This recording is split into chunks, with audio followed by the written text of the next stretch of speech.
Colin Powell was on Good Morning America today.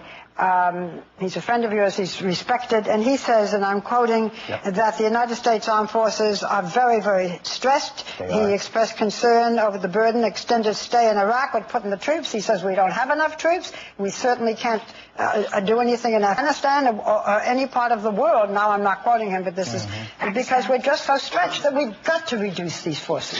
One of the great mistakes, of the many mistakes that was made for nearly 4 years, is that we continued to reduce the size of the military. The Army and Marine Corps is 1/3 smaller than it was at the time of the first Gulf War, and they are overstressed.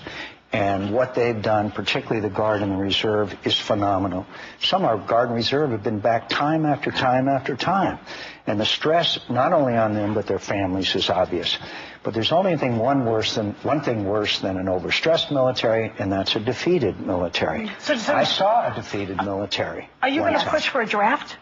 No, I don't think so, Joy. I think our all-volunteer force works. I think we have the best trained, best equipped, bravest, most wonderful. But if we have Americans enough, why do today. they keep going back? I think we have to expand the military and provide more inducements for them to serve.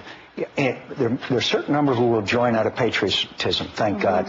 And then there's others who turn 18 or 19 or 20 or 21 and they look at their options. And one of the things we ought to do is provide them with significant educational benefits in return for serving. And that brings me finally, if I could just say, look, America will always serve their country. Americans will if they're motivated to do so. I want everybody to serve this country, not through a draft, but through the Peace Corps, through teaching in the inner city, through volunteer organizations, through...